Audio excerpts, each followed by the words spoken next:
Assalamualaikum. Di pertemuan keempat ini kita akan mempelajari perencanaan produksi massal.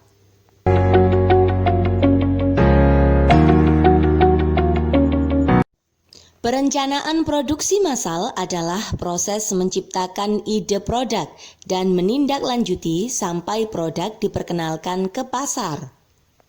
Selain itu, perusahaan harus memiliki strategi cadangan apabila produk gagal dalam pemasarannya.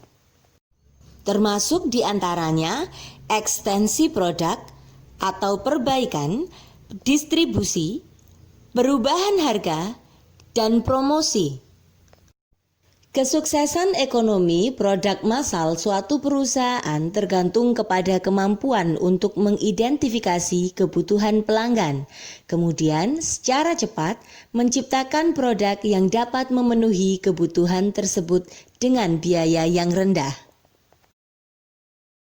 Hal ini bukan merupakan tanggung jawab bagian pemasaran, bagian manufaktur, atau bagian desain saja, melainkan tanggung jawab yang melibatkan setiap elemen perusahaan.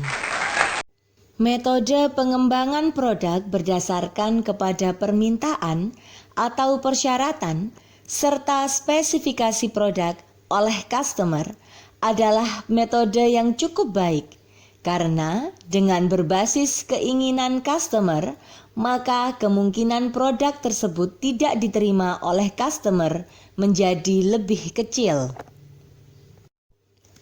Dari sudut pandang investor pada perusahaan yang berorientasi laba, usaha pengembangan produk dikatakan sukses jika produk dapat diproduksi dan dijual dengan menghasilkan laba.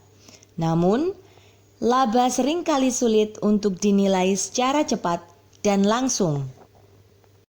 Terdapat 5 indikator yang berhubungan dengan laba dan biasa digunakan untuk menilai kinerja usaha pengembangan produk, yaitu kualitas produk, biaya produk, waktu pengembangan produk, biaya pengembangan, serta kapasitas pengembangan. Kualitas produk. Seberapa baik produk yang dihasilkan dari upaya pengembangan dan dapat memuaskan kebutuhan pelanggan.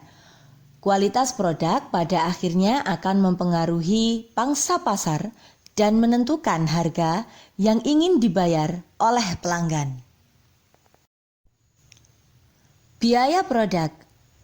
Biaya untuk modal peralatan dan alat bantu serta biaya produksi setiap unit disebut biaya manufaktur produk.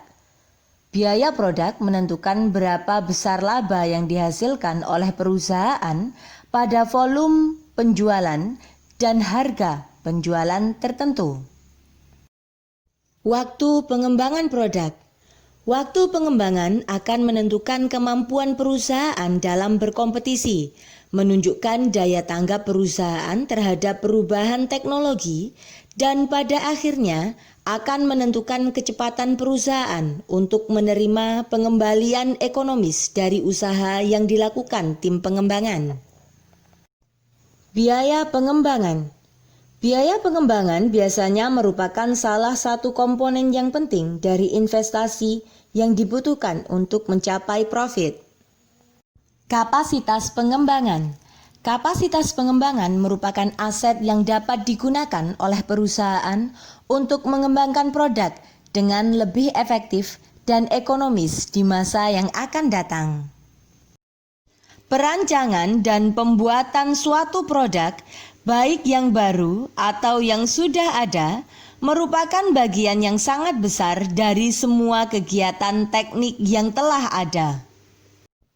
Kegiatan ini didapat dari persepsi tentang kebutuhan manusia, kemudian disusul oleh penciptaan suatu konsep produk, perancangan produk, pengembangan dan penyempurnaan produk, dan diakhiri dengan pembuatan dan pendistribusian produk tersebut.